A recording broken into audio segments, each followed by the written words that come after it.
So I just want to take a minute to thank Theravant, who's our sponsor today, market leaders in non-pharmaceutical acne treatments. I put the website there. If you have a chance to go take a look, please do. It's at least we can do to say thank you to the sponsor for our session.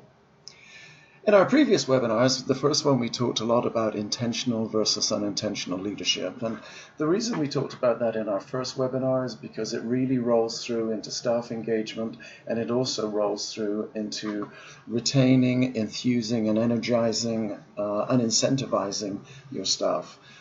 Intentional leadership, bringing that engagement, bringing that compassion and enthusiasm.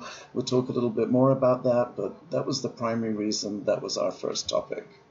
And then we talked about difficult people, and we said there are two strategies. Don't let people drift away, and secondly, address difficult people when you have them, address them now and take care of them. So incentivizing, bringing the right people into the practice, incentivizing them, encouraging them, enthusing them, is all part of not letting your people drift away. So it's a logical next topic for us to talk about today. So interviewing, hiring, onboarding, and incentivizing the right people. Let's get started. I think I've shared with you before the 6 Waldron laws of leadership. Well, they also apply to recruiting.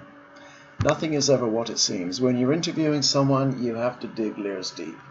When you find the candidate that seems to be too good to be true, make sure it really is that good and it's not too good to be true.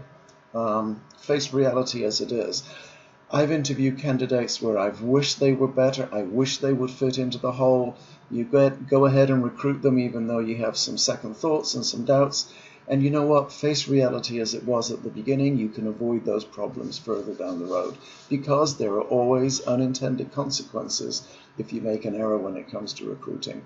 So keeping those laws in mind, that's the reason that research on social media and doing background checks on candidates are really important. What people put on Facebook, the things they talk about on Twitter, this is the real person. So just keep that in mind when you're doing your background checks and you're investigating who it is that you're going to be potentially interviewing as you look through those resumes. So today is also Steve Jobs Day. Steve Jobs made some tremendous quotes when it came to people, when it comes to recruiting and hiring folks. So I think this is one of my favorite Steve Jobs quotes. The only way to be truly satisfied is to do what you believe is great work. And the only way to do great work is to love what you do. If you haven't found it yet, keep looking. When we're interviewing people, let's find people that love what they do. Let's find people that really are going to bring that kind of warmth and enthusiasm and involvement and engagement into your practice. Find those people that love what they do and are going to love doing it inside of your practice. Don't get folks that are just kind of making do. And there are plenty of those folks. Hey, it's just a job. You know, that's not the kind of energy that I want to bring into my practice. Here's a great quote from Jim Rohn. It seems that every life form on this planet strives towards its maximum potential, except for people. A tree doesn't grow to half its size and says, I guess that'll do. But how many people have we seen in our practice and other practices, when we're in a store, when we're shopping, when we're doing something, when we're in a restaurant, folks that just, you know what, I guess that will do. I don't want to hire those folks into my practice. I want to find out if that's their behavior traits, and I want to eliminate them from my recruitment process. I want folks that do stretch as high and as wide as nature will allow. I want people to become the best that they can be, and I want them to do that in my practice. So again, when I'm interviewing, I'm going to be looking for those kind of folks and eliminating them from my recruitment process. So, in any position, there are 3 aspects to think about. The first aspect is a job description. We need to have a good job description. Otherwise, how can we say to someone, this is what your responsibilities are going to be? In addition to a job description, there are goals and objectives. There are outcomes. This is what I expect the outcome to be from handling the tasks and requirements that there are in the job. So your job description often covers the big picture, but the tasks and requirements and the goals and objectives show these are the things you're going to have to do, These are my expectations of your outcomes, the goals and objectives that you will achieve, because I'm looking there to set very clearly the outcomes I'm looking for any given position. Without these things, it's really difficult to interview people and see if they're going to match what you're looking for. You need to document the tasks and responsibilities. You've allocated tasks and responsibilities to every position. You've identified those. You've identified the staff that will be involved with that position, and you need to clearly set your expectations, including how you'll keep track of progress. And when you're interviewing and describing that job to a candidate, you're telling them, this is how your responsibilities will be, this is how I expect you to perform those, this is how you'll be networking with other staff, and this is how we'll be talking to each other in terms of tracking performance, this is how I'll give you performance feedback, this is how we'll meet, this is how we'll have our regular rounding meetings, this is how you can expect that I will be supervising and working with you and helping you to grow into the responsibilities of this job. I like to set objectives, and you'll see me use a 4-block chart frequently.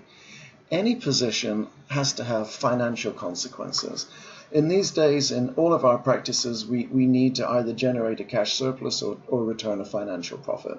Every member of staff is either helping you to generate revenues, either through billing and coding, through appointment making, through treating, through supporting physicians, or your staff are helping to manage expenses. Either way, generating revenues, containing cost, there's a financial consequence. There needs to be a financial result aspect to the objectives.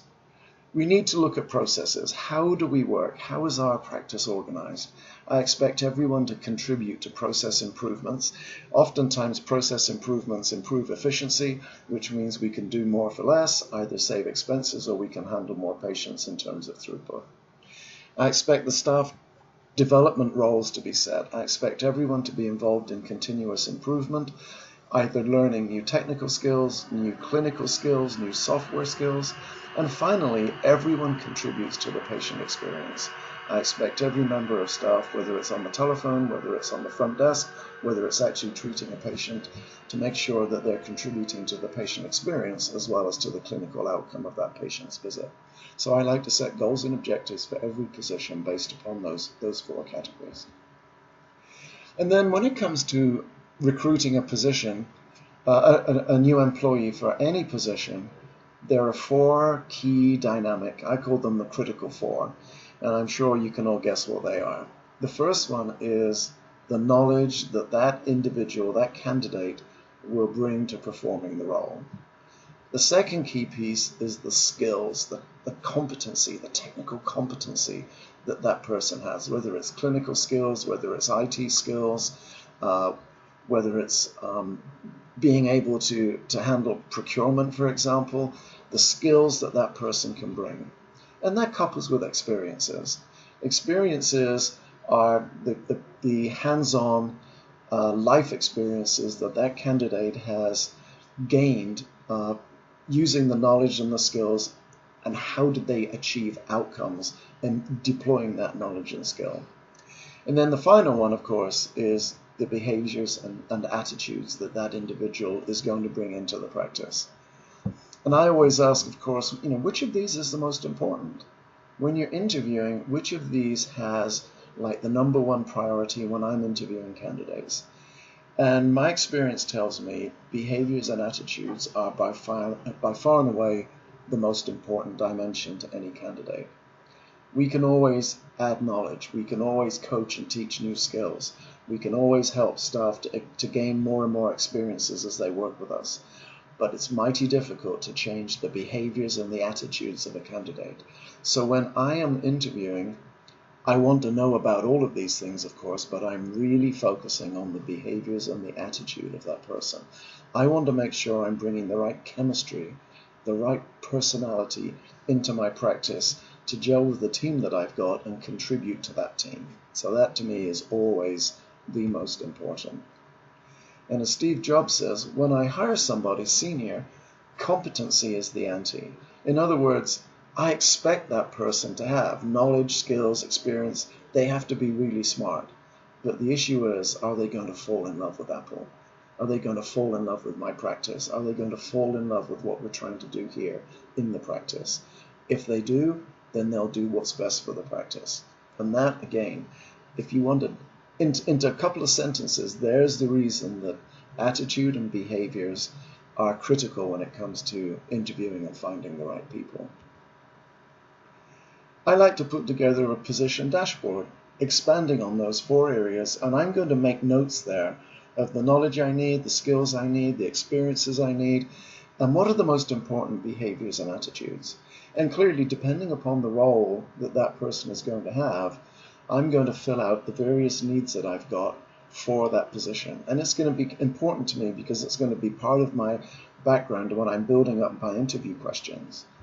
The second part that I do is look at it from a team perspective.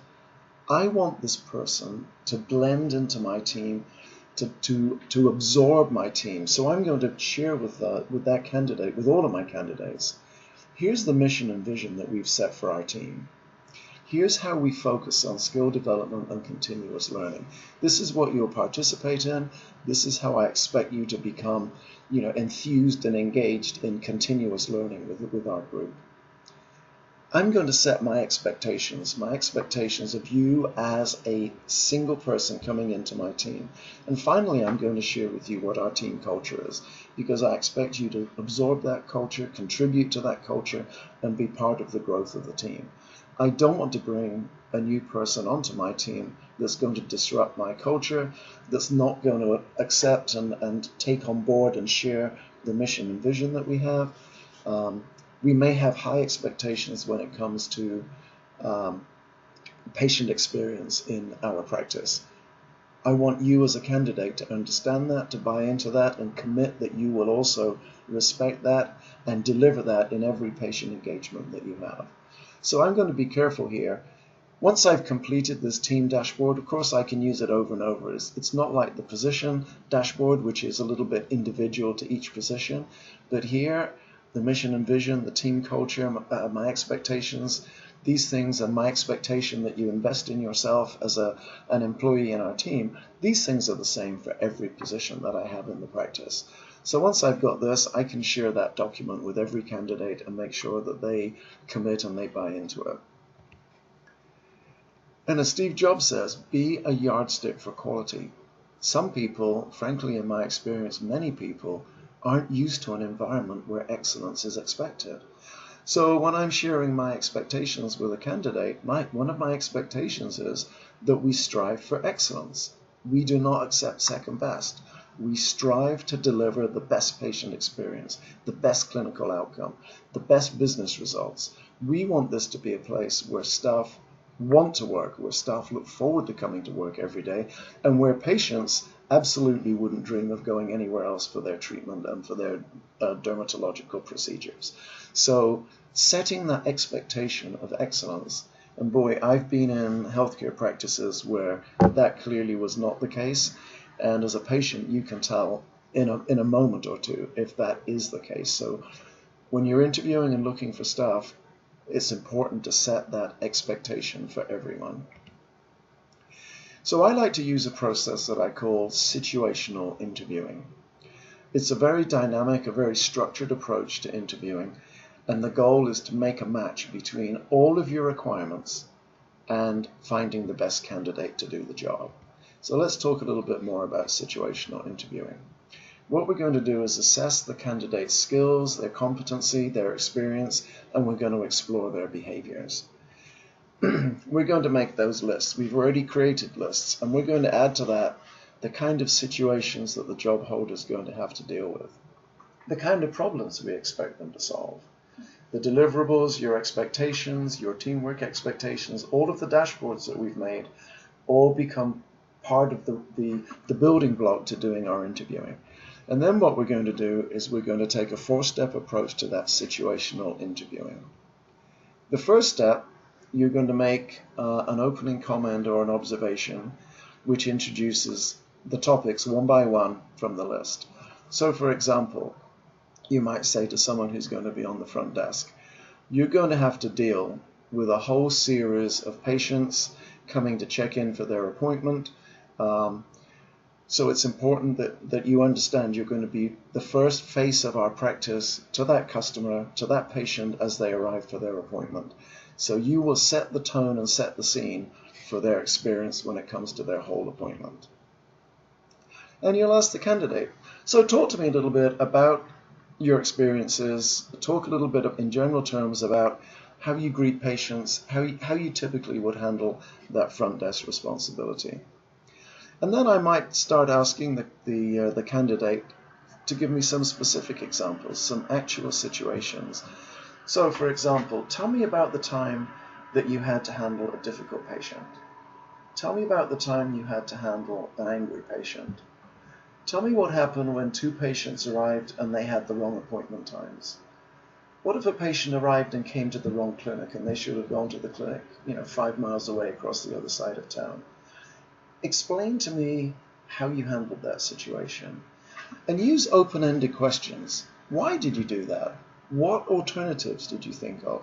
How did the patient respond? How did that go from there? And then I'd say, and then tell me about a situation that went wrong. So you handled that, you gave an explanation to the patient, but it went wrong. Were you able to salvage that? How did you turn it around? Did you need to escalate it? How did you handle that escalation? Explore situations, and that's why I call this situational interviewing. I'm looking at all the goals and objectives that I've got. I'm looking at the different situations that candidate is going to find themselves in if they have that job, and I'm going to explore those, starting from a general observation. I'm going to get the candidate to talk in general terms. I'm going to ask for some specifics, and then I'm going to ask them to explore situations that went wrong and how they salvaged it, or how they're able to achieve a satisfactory outcome with that patient. One of the great things about this approach is you start to find out candidates that are making up their answers, because most candidates aren't able to get into this level of depth on a theoretical situation. It's very difficult for a candidate to be specific when they're trying to make up things as they go along. And the more you use open-ended questions and the more you dig deeper and you explore into it, the more you can begin to really challenge that candidate. So this list of questions becomes the agenda for the core section of your interview. You're really well prepared, you've worked out your questions, you know what you're going to do, you've basically made a script for yourself for the interview. And I'll often sit in an interview with my folder open, and I've got the candidate's resume, I've got my whole list of questions, my list of situations that I'm going to explore, and I feel very comfortable then and feel in control of the interview. So then when it comes to planning the interview, I'm always going to greet the candidate. I'm going to have some general conversation about, hey, how was your trip today? It's great to see you. Tell me a little bit about yourself. I'm going to look at the resume. If I've found anything in social media, I'm probably going to mention that. And then I'm going to explore what the candidate knows about my practice and my business. If the candidate hasn't really done any homework and doesn't really know much about my practice, I am going to be pretty unimpressed, and that candidate's already going to be onto the short list for I don't think we'll be taking this interview too far. I'm going to talk a lot about the culture and expectations, and I'm going to use that teamwork grid that I prepared earlier. I'm going to share that with the candidate, and I'm going to make sure the candidate is comfortable and enthusiastic about the things that I'm sharing with them. Then I'm going to move into my prepared situational interviewing questions, and I'm going to go through those one by one, and I'm going to explore and dig deep and ask open-ended questions of the candidate as we discuss all of that.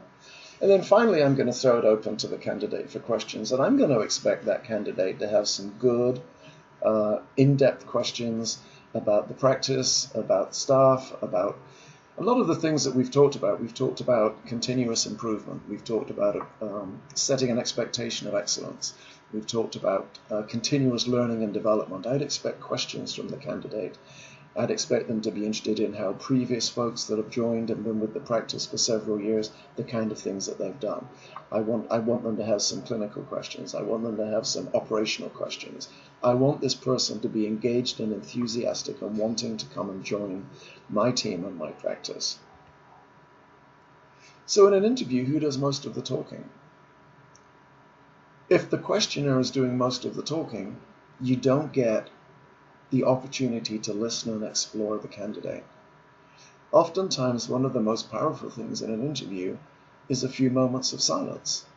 The candidate answers a question and you nod, and allow a little pause. The candidate might open up and continue talking, and you learn more and more about the way they think and about the way that their attitudes and behaviors, which, as we said earlier, is one of the most important things to learn when you're conducting an interview. I think it's also important to challenge the candidate. And I find simple words like, really?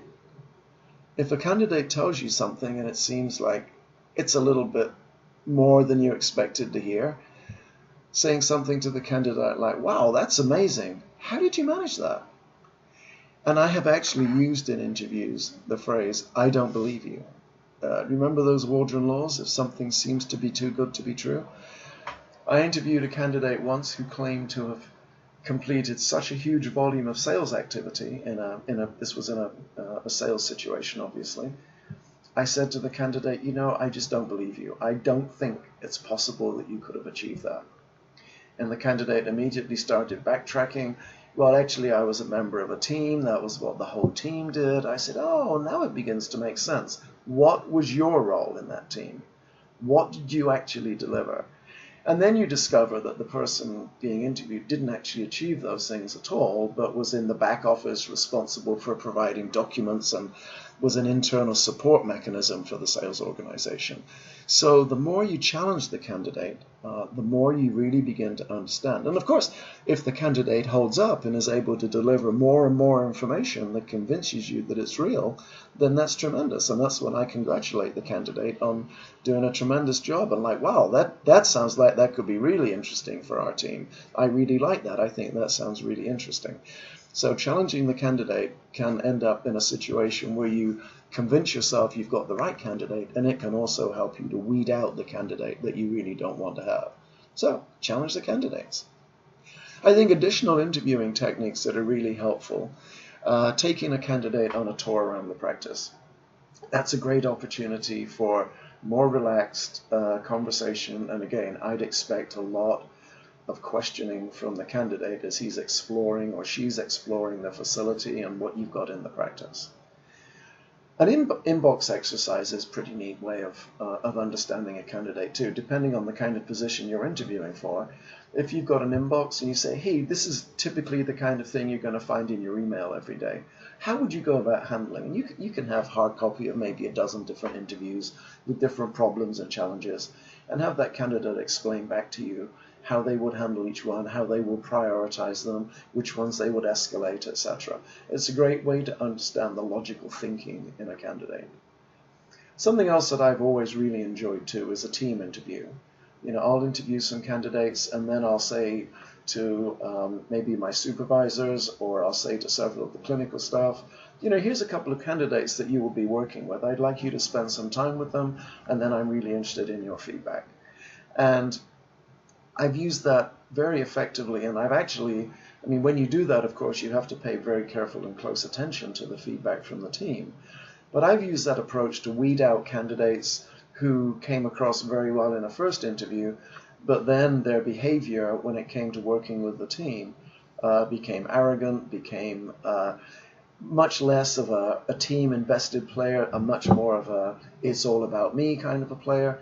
And when the team gives you that feedback and they say, hey, David, you really don't want to interview this, you don't want to recruit this person because their behavior here, and we had this conversation, and this was the feedback we got. And likewise, a team social event. If you're down to a short list of maybe one or two candidates and you invite them to join the team at the end of the day, maybe for some refreshments, and just see how those folks interact, how their social skills are, how their behaviors are, their attitudes when they're talking. It's very interesting to see the attitude of someone when they're dealing with someone who maybe has the least significant role in the team, as well as talking to the key physicians. The behaviors when my staff are dealing with the messenger, for example, or someone that is responsible for cleaning the restrooms, If those behaviors are inappropriate, I'm not interested in having that person on my team, because everybody on the team plays a key role, and I'm not willing for anyone to not treat any member of my team as an equal member of the team. That kind of behavior and attitude is really important to me. I've had interesting interviews where I've taken someone to a restaurant and sat back to see how that candidate behaves to the wait staff, to the bus boy, to the person on the check-in desk, to the maitre d'. I like to see the behavior of individuals during interviews in all these different situations. And obviously, the more important and high profile and expensive the role you're interviewing for, the more of these different approaches you'll use to make sure you're hiring the right person. And then I think it's good to listen to Steve Jobs. It doesn't make sense to hire smart people and tell them what to do. Now we're beginning to think about incentivizing and engaging people. Hire smart people so they can tell us what to do. The best way to incentivize and motivate and engage people is to listen to them and have them bring new ideas into the team. Pay attention to those ideas. Listen to them. Listen to smarter ways to do things. Just because it wasn't invented here doesn't mean it might not be a better way to do things. And have that person involved right from the beginning. There are a couple of pages here of things that you need to avoid when you're interviewing, and I'll put those on the website, and you can certainly look at those. There are things you want to make sure when you do make a job offer and you hire someone, that you avoid any possibility of a challenge from an unsuccessful candidate who may think he or she was much better suited, much better qualified, but didn't get the job. If you document properly the results of your interviews, that issue should go away. And then there are a whole host of no-go interview questions, and I've just listed those down for you. I mean, a couple to highlight: credit rating, financial information, an arrest or a conviction record. This should all come out in the background check, so you don't even need to discuss that when it comes to interviewing someone.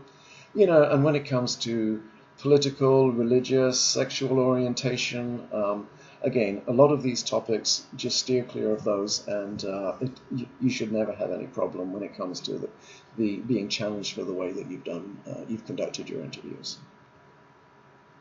So onboarding, let's talk about onboarding. And what can you do before the start date?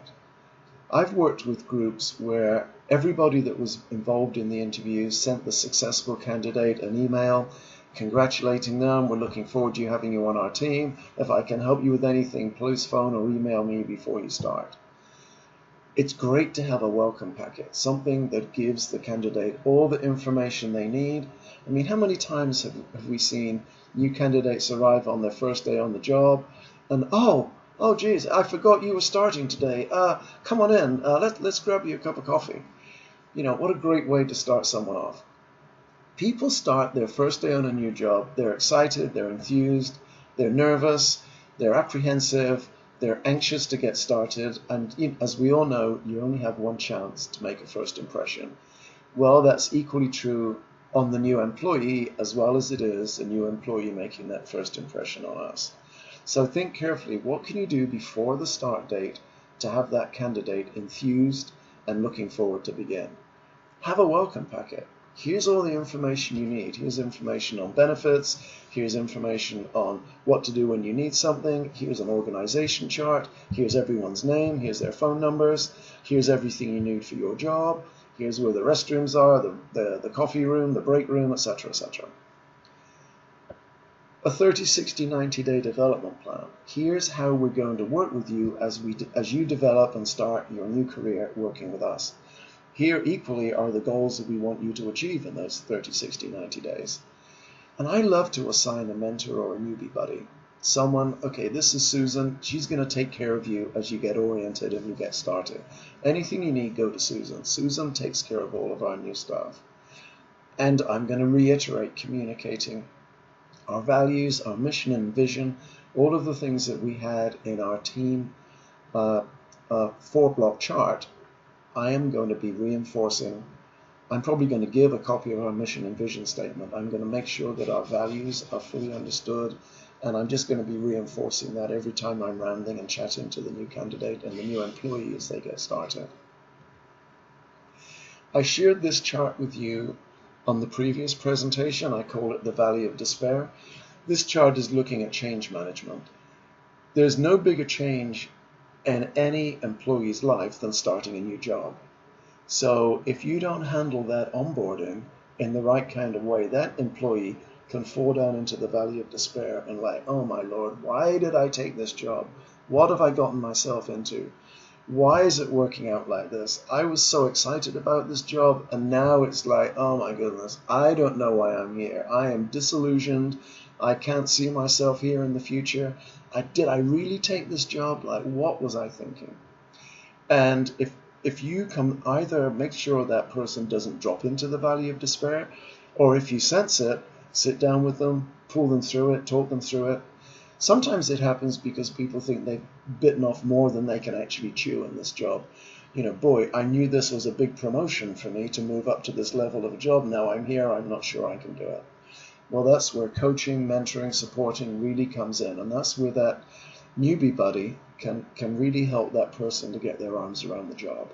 So a lot to think about there, but it's a very real risk that if you don't do the onboarding carefully, sensitively, thoughtfully, and circle back repeatedly, that new employee can find themselves falling into the valley of despair, which we don't want. So we've talked about describing the job, we've talked about putting together grids so that you've got information about the team, about expectations, we've talked about situational interviewing, we've talked about onboarding. Now, incentivizing. Now, let's talk a little bit about incentivizing. On the previous webinar, we talked about motivation and we talked about Hertzberg motivators and hygiene factors. If you look at the hygiene factors, these are all the things that we're talking about when it comes to onboarding folks, interviewing them, finding the right people, finding folks that are going to have a good relationship with their peers, with their subordinates, with their supervisor, that are okay with company policy, that understand what we're trying to achieve in terms of mission, vision. They get it. They've made the right choice because all the hygiene factors are there. Then we look at the real motivators, and these are the things that incentivize people to perform. It's not just about pay and conditions and benefits.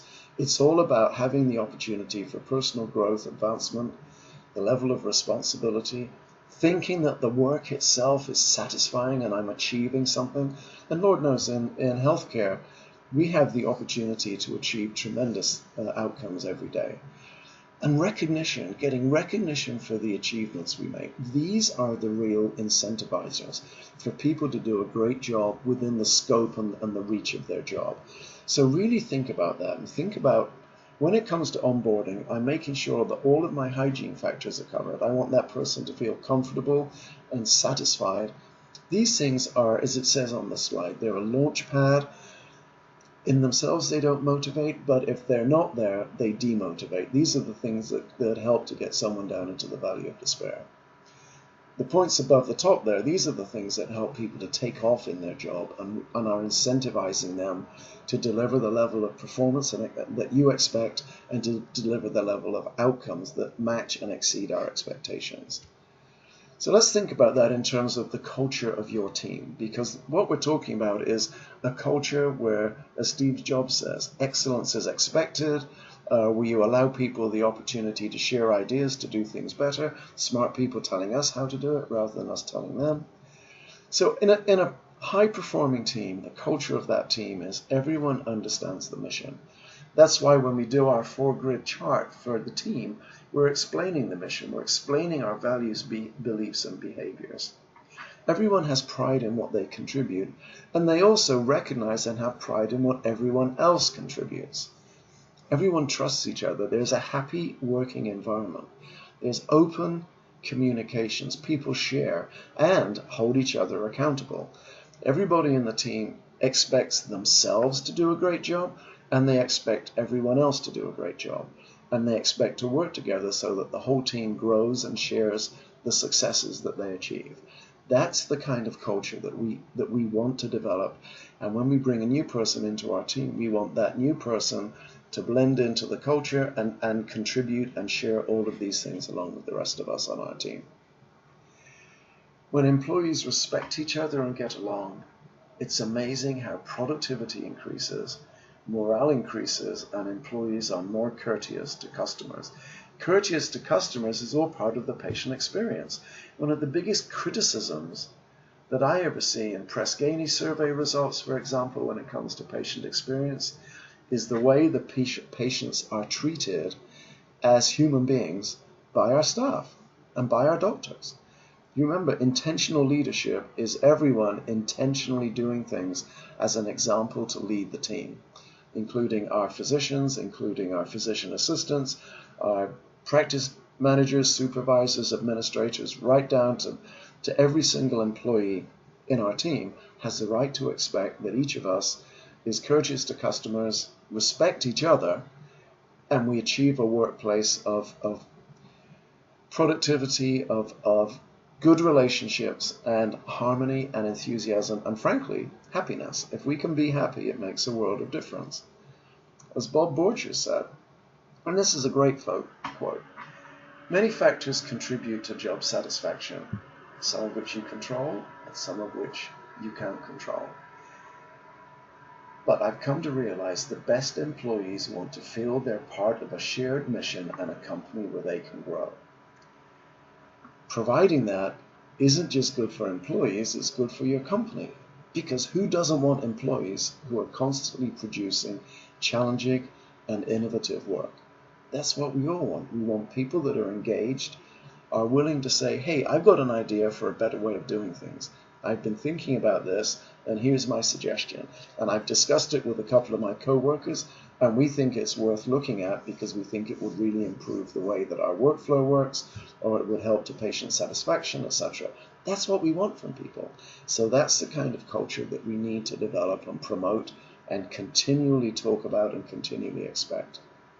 These are results from a Gallup survey, the Gallup Q12 survey. This is a survey of employees who said, yes, I am engaged in my job. I love my job. I look forward to Mondays and going into work. I really enjoy my job and I am totally engaged. And if you look at the things that those folks said, why am I engaged and why do I love my job? I know what's expected of me. I have what I need to do my work. I have the opportunity to do what I do best every day. I mean, look carefully at that one. I have the opportunity to do what I do best. Did I interview with all of the right situational questions to get people that actually would bring their A game to work every day? As Steve Jobs says, don't settle for something you don't enjoy. I want to find people that will enjoy what the job is, and that gives them the opportunity to do what they do best every day. When we were looking at what were the real motivators to incentivized employees, in the last 7 days I've received recognition or praise for doing good work. Not at my last annual evaluation, but in the last 7 days. My supervisor cares about me as a person.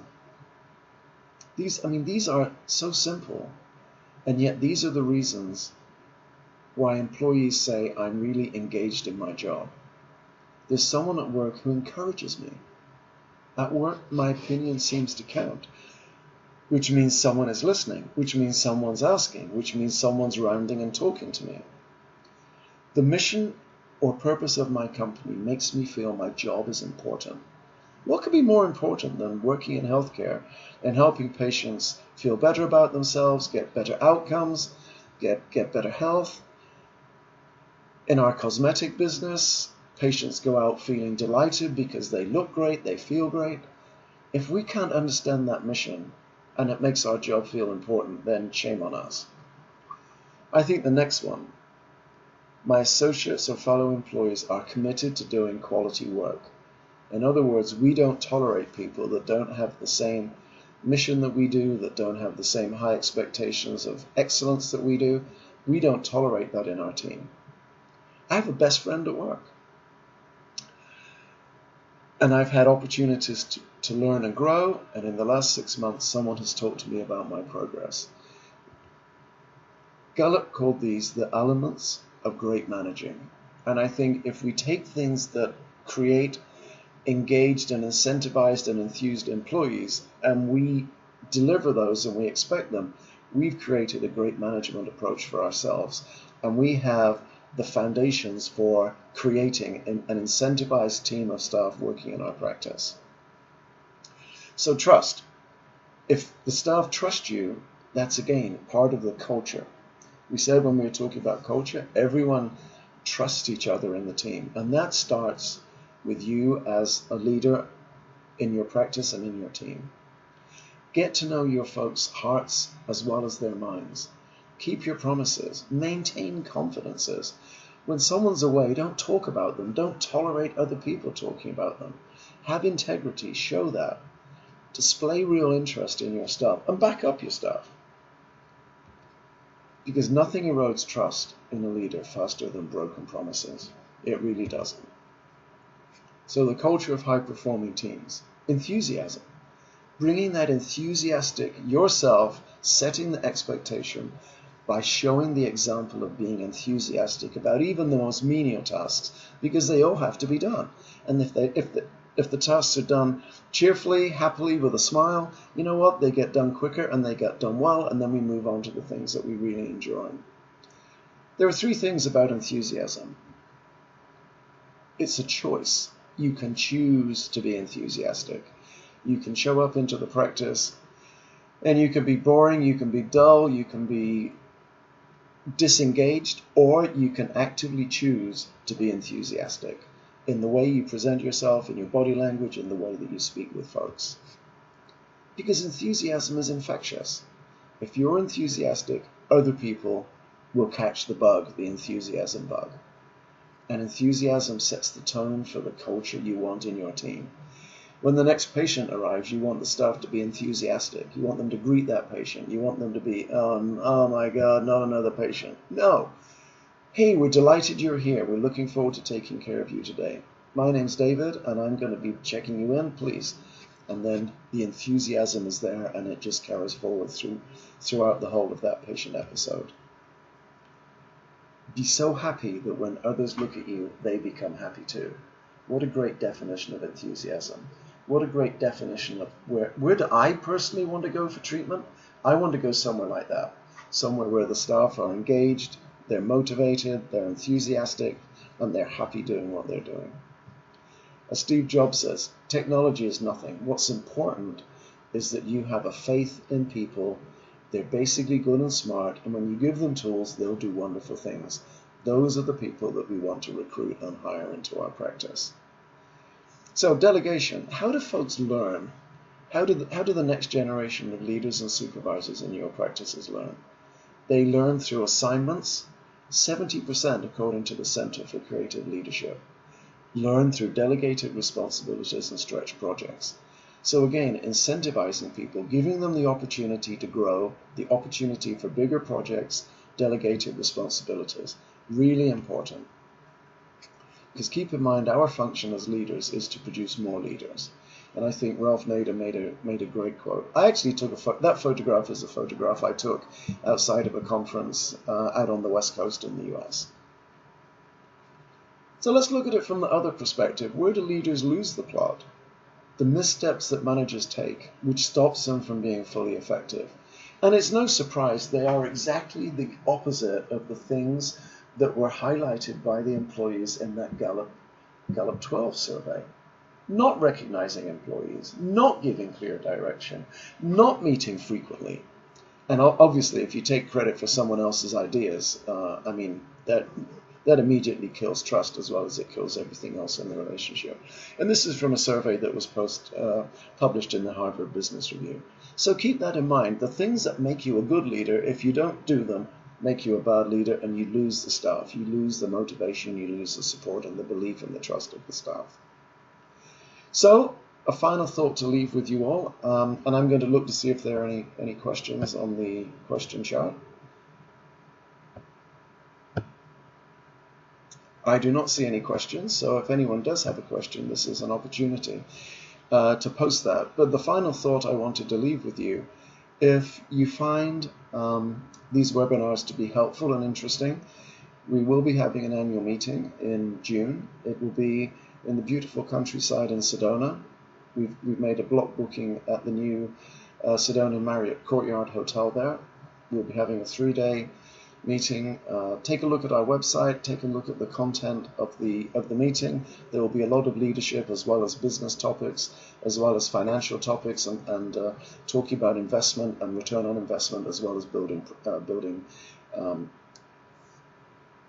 opportunities for acquisition and succession planning in the practice. So if anyone, if there are any questions, this is the last opportunity. Otherwise, I'm going to say thank you for joining our webinar. And if you care to join us the next time around, I will be sending out information when our next webinar comes around. Okay, thanks everyone.